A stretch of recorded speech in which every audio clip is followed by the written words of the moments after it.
नमस्कार दोस्तों, कविता Yadav YouTube channel पर आप सभी का स्वागत है। संपूर्ण हिंदी साहित्य के पीवाईक्यू को करते हुए अर्थात पिछली परीक्षाओं में पूछे गए प्रश्नों को विद सॉल्यूशन के साथ करते हुए हम आगे बढ़ रहे हैं। आज की क्लास के अंतर्गत भी हम संपूर्ण हिंदी साहित्य से संबंधित महत्वपूर्ण प्रश्नों को करने की कोशिश करेंगे, जो कि आपकी परीक्षाओं के लिए काफी मददगार साबित होंगे, चाहे किसी भी स्टेट के अंतर्गत होने वाली टीजीटी पीजीटी हिंदी संबंधी परीक्षा देने जा रहे हो या फिर एनटीए नेट की परीक्षा हो या कोई अदर परीक्षा हो जिसमें हिंदी साहित्य से संबंधित प्रश्न पूछे जाते हैं। उन सभी विद्यार्थियों के लिए ये क्लास काफी मददगार रहेगी। तो ज्यादा टाइम वेस्ट न करते हुए शुरुआत कर लेते हैं आज की क्लास की प्रश्न नंबर 181, क्योंकि प्रश्न नंबर 180 तक जो है हम पहले कर चुके हैं। तो देख लेते हैं। मौर्य विजय किसकी रचना है? तो मौर्य विजय नामक जो रचना है कई बार परीक्षाओं में पूछी गई है, किसके द्वारा लिखी गई है? तो आंसर होगा हमारा सियाराम शरण गुप्त। सियाराम शरण गुप्त जी जो है मैथिली शरण गुप्त के ही भाई रहे हैं। ये भी आपको ध्यान रखना है, क्योंकि सब मन से भी का एक प्रश्न पूछ लिया जाता है। आगे बढ़ते हैं तो देखते हैं। मौर्य विजय जो है सियाराम शरण गुप्त जी द्वारा सन 1914 में लिखी गई प्रथम रचना है। मौर्य विजय इनकी प्रथम रचना मानी जाती है। इनकी अन्य प्रमुख रचनाएं हैं अनाथ, आर्द्रा, विषाद, दुर्वादल, बापू, आत्मोत्सर्ग, मरणाई, नुकुल, सुनंदा और गोपिका। ये सभी रचनाएं जो है सियाराम शरण गुप्त द्वारा रचित है।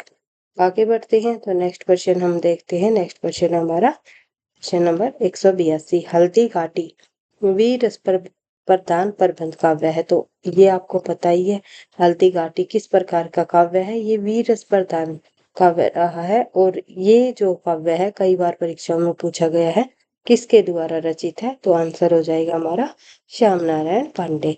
पीजीटी परीक्षा 2003 में पूछा गया प्रश्न है। आगे बढ़ते हैं, देखते हैं हल्दी घाटी जो कि 1937-39 के बीच लिखा गया श्याम नारायण पांडे जी द्वारा रचित है। वीर रस प्रधान काव्य है। तो वीर रस प्रधान एक प्रबंध काव्य है। इनकी प्रमुख रचनाएं और अन्य प्रमुख रचनाएं श्याम नारायण पांडे जी द्वारा रचित उनमें शामिल है जोहर, तुमुल, रूपांतर, आरती, जय हनुमान। ये रचनाएं जो है इनकी और अन्य रचनाएं भी जो है परीक्षा में पूछी जा सकती है हल्दी घाटी के अलावा। श्याम नारायण पांडे जी की रचनाओं को ध्यान रखना है। आगे बढ़ते हैं प्रश्न नंबर 183। अगर वीडियो आपको पसंद आती है तो भाई प्लीज वीडियो को आप लाइक करते हुए चले, ताकि मुझे भी नेक्स्ट क्लास बनाने का मोटिवेशन मिलता रहे। नेक्स्ट क्वेश्चन हमारा भविष्यत कहा के रचनाकार बताइए। तो भविष्यत कहा के रचनाकार आपको पता ही है धनपाल जी है। एक अपभ्रंश कवि हुए हैं धनपाल जी, जैसे कि पुष्यदंत और स्वयंभू जी अपभ्रंश भाषा के प्रमुख कवियों में शामिल है। इसी प्रकार धनपाल जी का भी नाम आता है।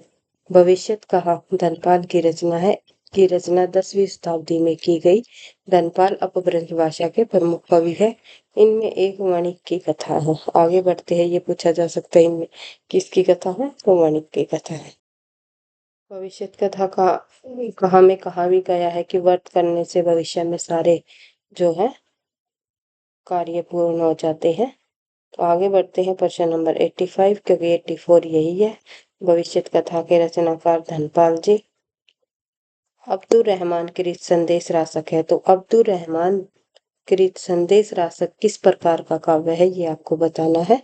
तो आंसर हो जाएगा हमारा खंड काव्य। अब्दुल रहमान जी द्वारा रचित संदेश रासक एक खंड काव्य है। और अब्दुल रहमान को जो है हिंदी का प्रथम कवि किसने माना है, ये आप हिंदी का प्रथम कवि किसने माना है? हजारी प्रसाद ने। प्रसाद द्विवेदी। हजारी प्रसाद द्विवेदी के अनुसार अब्दुल रहमान को हिंदी का पहला कवि माना गया है, आदिकाल का प्रथम कवि।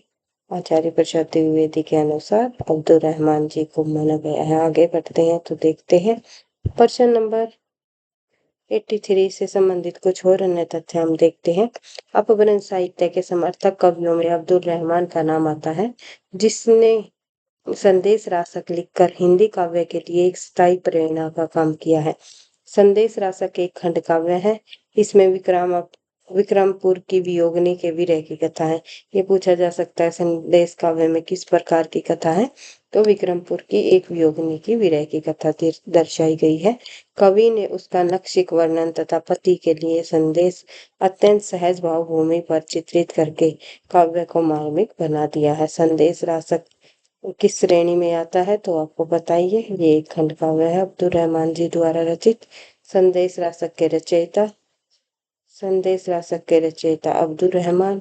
बार बार परीक्षा में ये प्रश्न पूछा गया है, इसलिए आपको ध्यान रखना है। परीक्षा की दृष्टि से काफी इम्पोर्टेंट है। जो प्रश्न बार बार रिपीट होता है तो काफी इम्पोर्टेंट हो जाता है परीक्षा की दृष्टि से। आपकी परीक्षा में भी पूछा जा सकता है। आगे बढ़ते हैं। बांधो ने नाव इस ठाव के लेखक कौन है?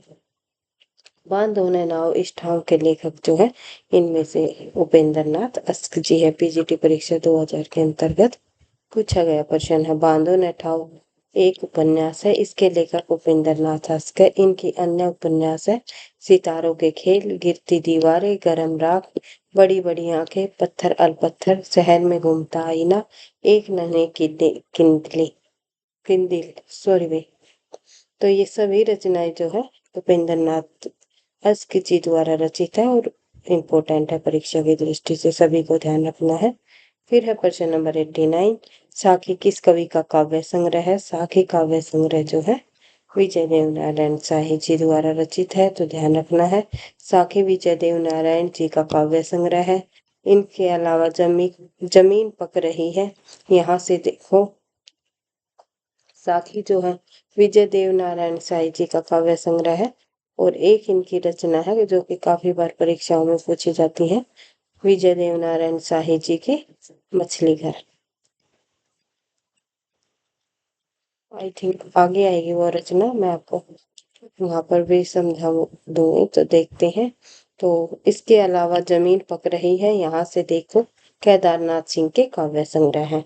आमने सामने कुंवर नारायण का तथा जखम पर धूल मल जय का काव्य संग्रह, अर्थात जितने भी ऑप्शन में और अन्य रचनाकार दिए गए हैं वहाँ यहाँ पर उनके काव्य संग्रह को भी आपने देख लिया है।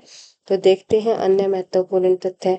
विजय देवनारायण शाही की प्रत्येक काव्य संग्रह है एक मछली घर, जैसे कि मैंने आपको बताया था, नई कविता की दूर परंपरा से प्रभावित जान पड़ती है। तो ये काफी इंपॉर्टेंट है परीक्षा में। एक साखी और एक जो मछली घर, ये दोनों रचनाएं विजय देवनारायण शाही की काफी बार परीक्षाओं में पूछी जाती हैं। केदारनाथ सिंह ने के बाग, अकाल में सारस, उत्तर कबीर, टोल्स्टाय और साइकिल कविता संग्रह प्रकाशित हुए हैं, तो आपको ध्यान रखना है। और कुंवर नारायण का कोई दूसरा नहीं कविता संग्रह है। उसके बाद आगे बढ़ते हैं।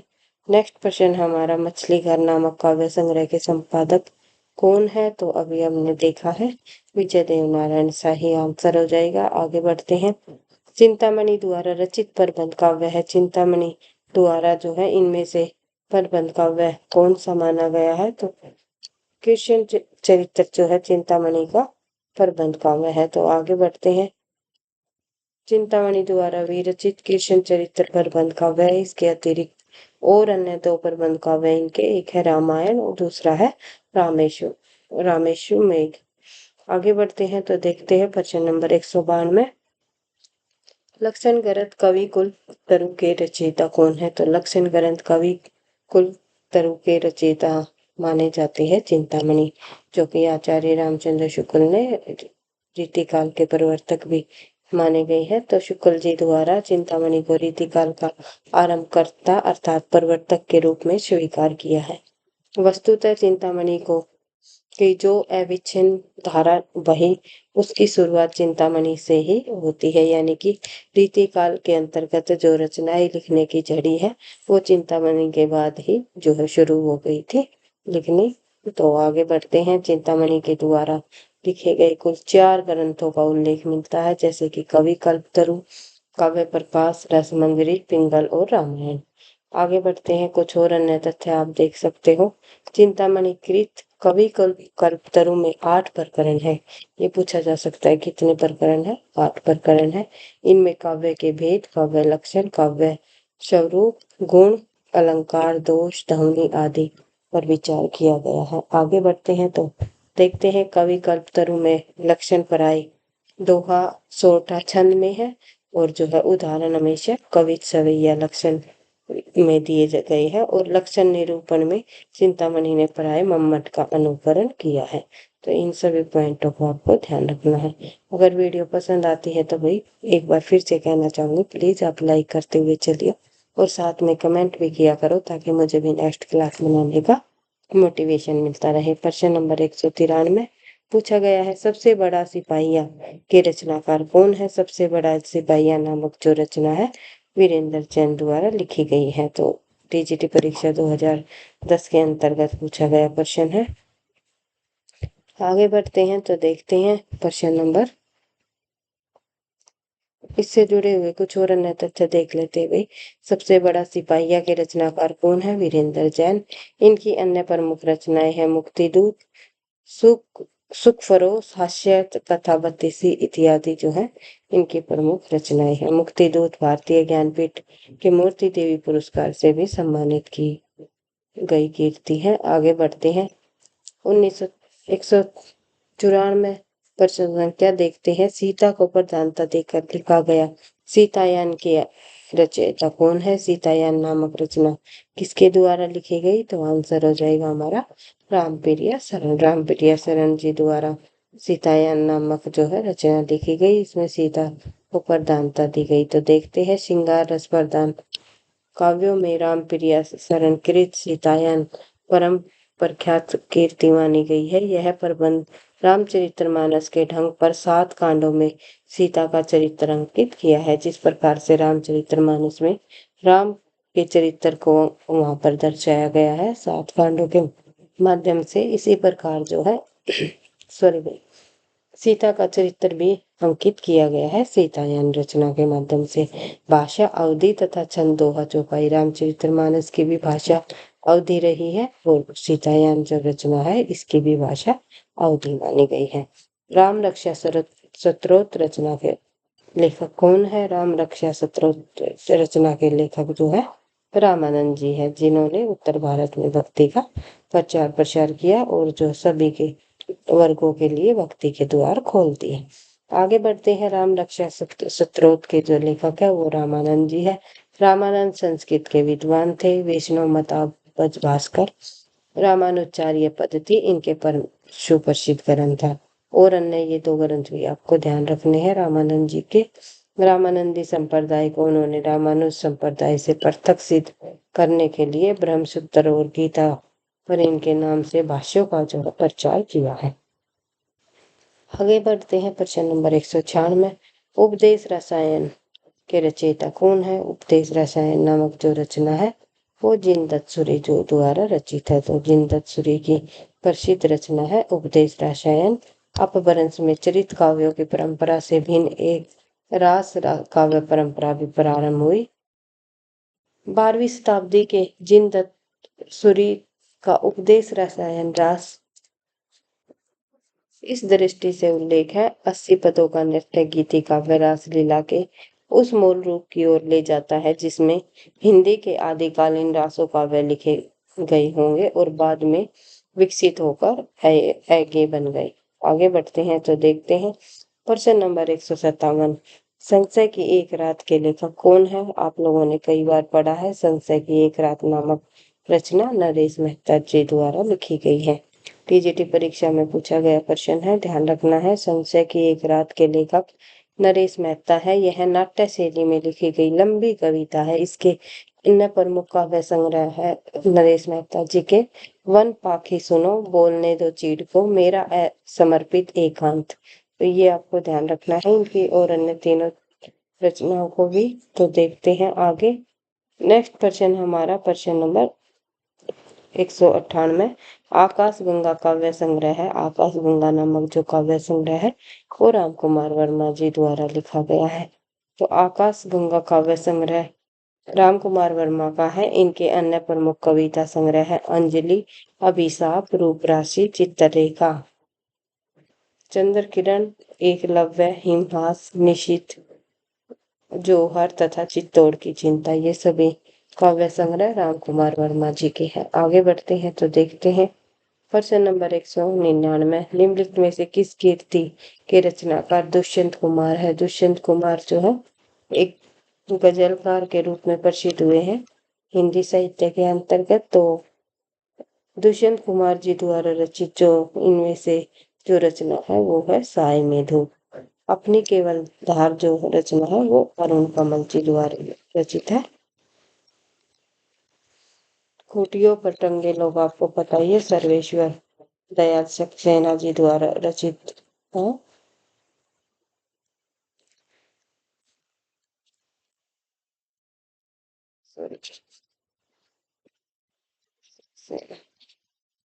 इस प्रकार से आपको ध्यान रखना है। और युग धारा जो है नागार्जुन जी की रचना। और एक चीज और याद रखनी है भाई, अगर युग गंगा का नाम आ जाए, युग गंगा जो रचना है वो केदारनाथ जी की है। केदारनाथ सिंह की नहीं है, अग्रवाल की है, ये आपको ध्यान रखना है। तो सभी तथ्यों को आपको ध्यान से पढ़ते हुए समझते हुए चलना है। आगे बढ़ते हैं। साय में धूप जो है गजल संग्रह है, काव्य कीर्ति के रचनाकार दुष्यंत कुमार है।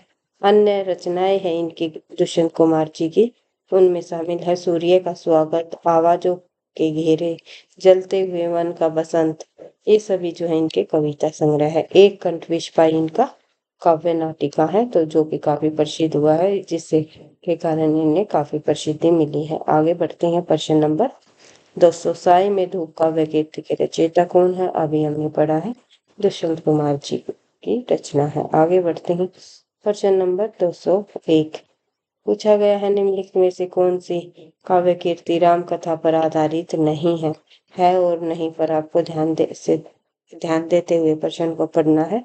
तो आंसर हो जाएगा हमारा महाप्रस्थान। महाप्रस्थान जो है महाभारत पर आधारित है, ना कि रामायण पर आधारित। रामायण पर आधारित नहीं है। अग्निलिख, संबुक और संशय की एक रात, ये सभी रचनाएं राम कथा पर आधारित है। तो देखते हैं इससे जुड़े हुए कुछ और अन्य तथ्य। नरेश मेहता कृत की जो कीर्ति है, महाप्रस्थान का कथानक महाभारत पर आधारित है। यह प्रबंध काव्य महाभारत कथा में स्वर्गारोहण की घटना को समकालीन यथार्थ बोध से संबंध कर नई अर्थवत्ता प्रदान की है। और महाप्रस्थान का जो प्रकाशन है 1975 में हुआ, किंतु युग चित्रण की दृष्टि से यह चिरंतन चिरंतन है। और नाट्य प्रबंध महाप्रस्थान का संपूर्ण कथ्य 3 पर्वों में सुगुम्फित है, जैसे कि यात्रा पर्व, स्वाहा पर्व तथा स्वर्ग पर्व। शेष कीर्ति राम कथा पर आधारित है। आगे बढ़ते हैं तो देखते हैं प्रश्न नंबर 102। प्रश्न नंबर 102 में क्या पूछा गया है कि इनमें से काव्य कीर्तियों में से राम कथा पर आधारित नहीं है। अभी हमने पढ़ा है महाप्रस्थान। आगे बढ़ते हैं तो देखते हैं प्रश्न नंबर 203 पर में पूछा गया है दिनकर की प्रसिद्ध काव्य कीर्ति रश्मिरथी की कथा वस्तु कहाँ से ली गई है। तो दिनकर की जो प्रसिद्ध काव्य कीर्ति रश्मिरथी, जिसमें कि कर्ण पात्र को प्रमुख मान करके लिखी गई है महाभारत के अंतर्गत, आप लोगों ने पता ही है। तो ये जो है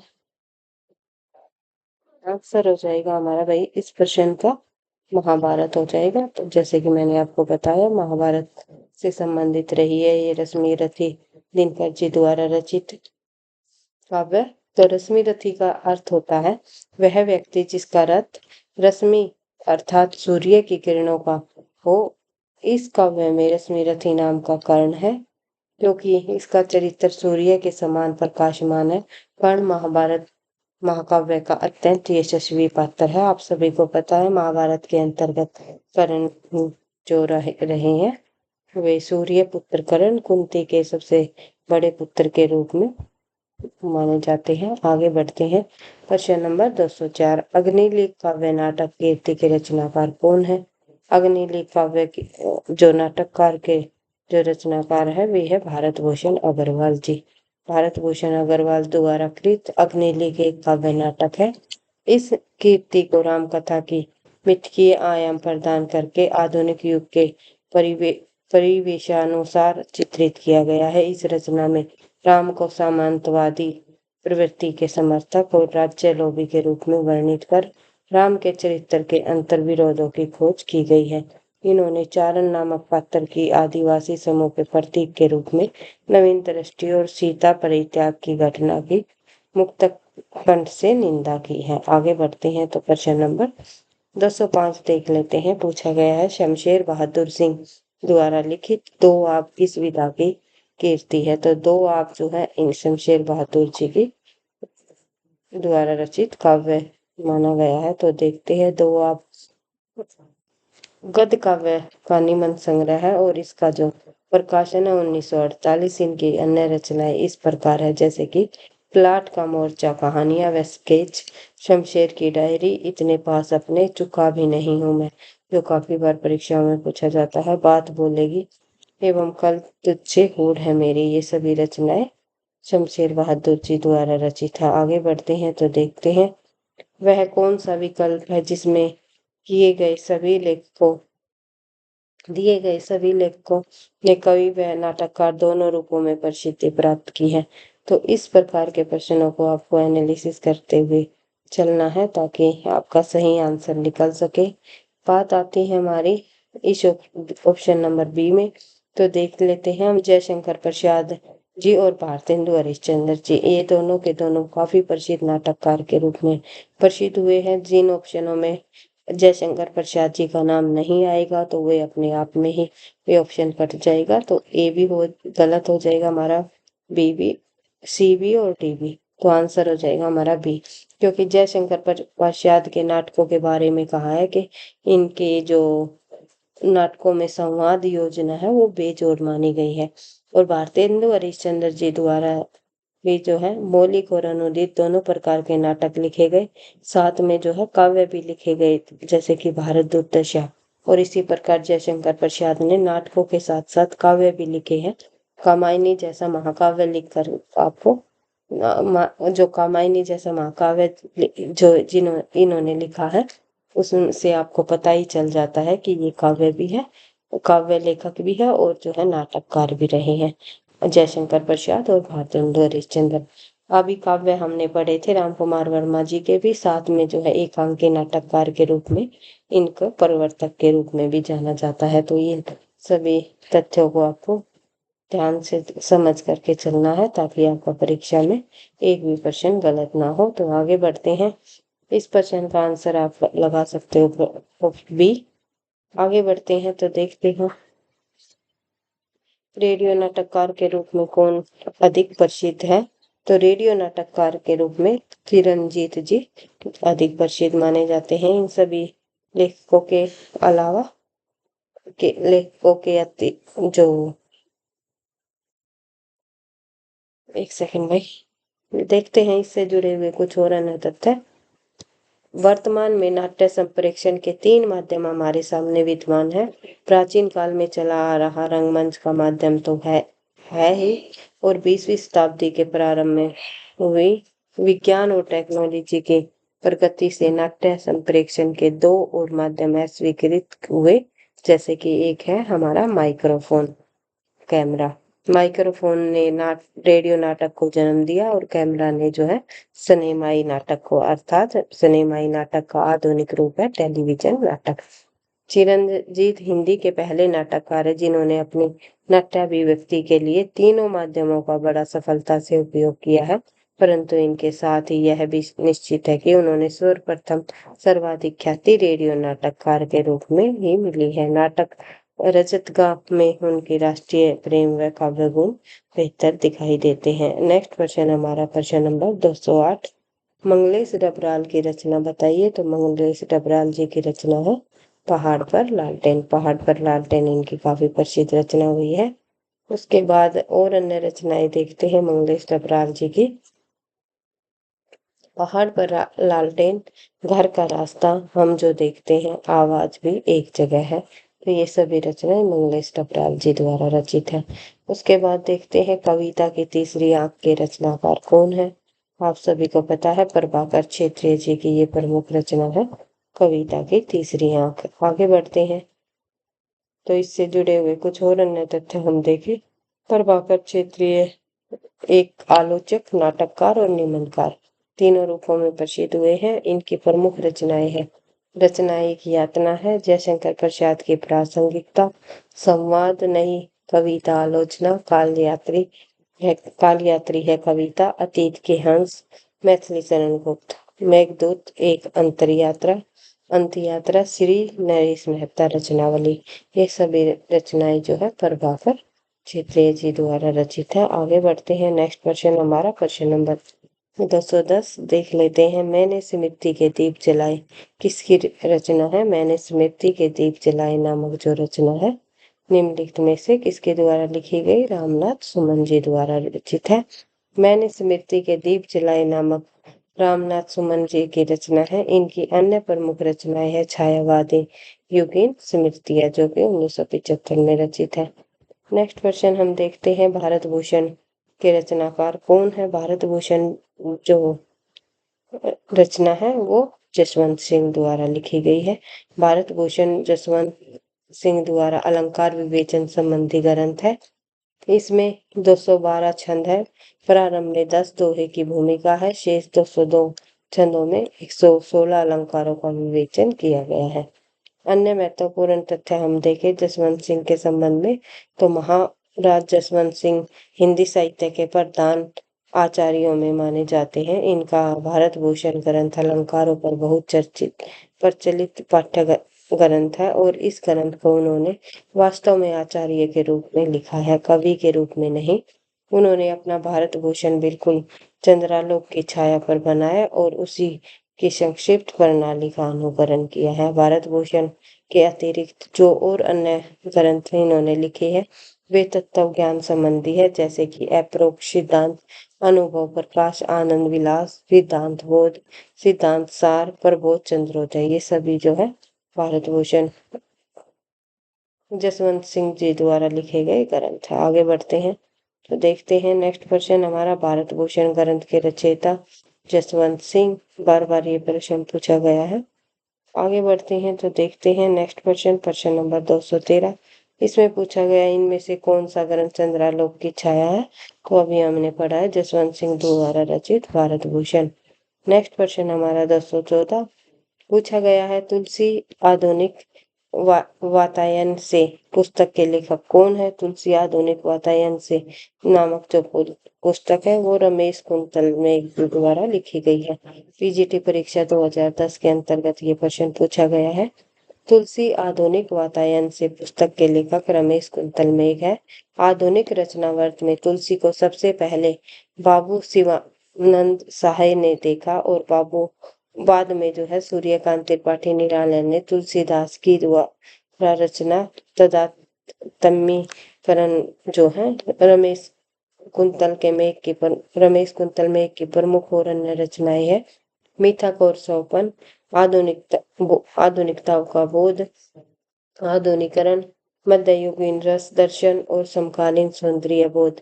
क्योंकि समय एक शब्द है अर्थात सौंदर्य जिज्ञासा वाममयी हो लो। तो ये अगर पूछा जाए तो आपको ध्यान रखना है मन खंजन किनके।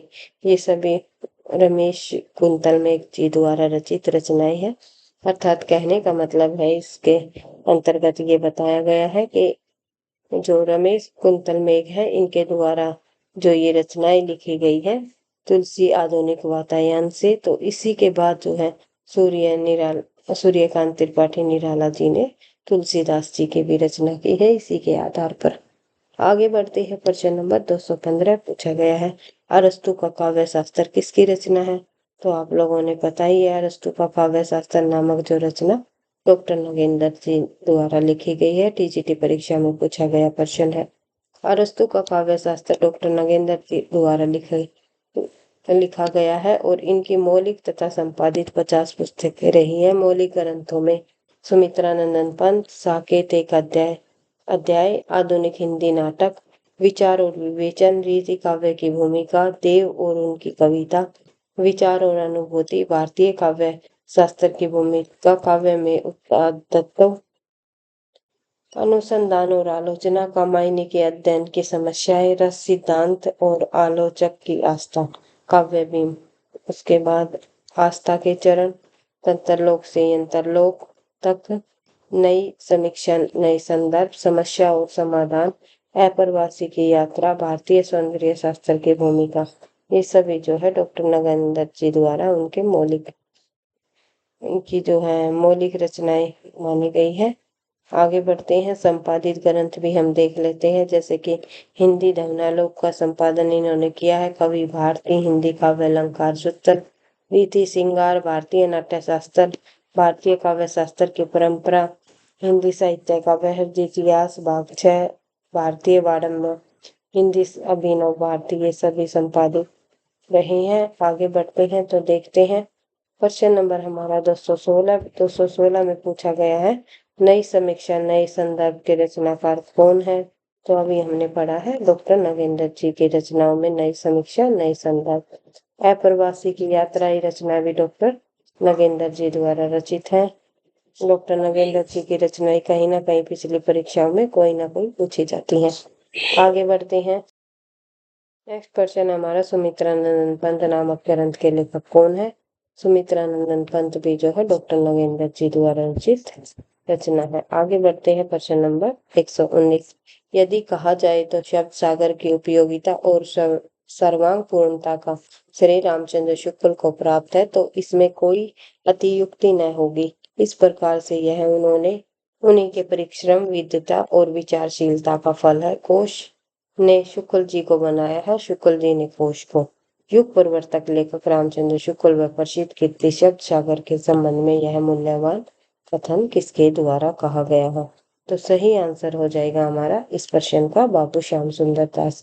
ये कोटेशन बाबू श्याम सुंदर दास द्वारा कही गई है, शुक्ल जी और उनके ग्रंथ शब्द सागर से संबंधित। तो बाबू श्याम सुंदर दास ने हिंदी शब्द सागर ये 31 जनवरी 1929 को प्रकाशित भूमिका में लिखा है कि इस कोश के कार्य में आरंभ से लेकर अंत तक पंडित रामचंद्र शुक्ल का संबंध रहा है और उन्होंने इसके लिए जो कुछ भी किया है वह विशेष रूप से उल्लेखित होने योग्य है। यदि यह कहा जाए तो सब सागर की उपयोगिता और सर्वांग पूर्णता का अधिकांश श्रेय पंडित रामचंद्र शुक्ल जी को जाता है प्राप्त है और इसमें कोई अतियुक्ति न होगी। एक प्रकार से यह उन्हीं के परिश्रम, विद्वत्ता और विचारशीलता का फल है।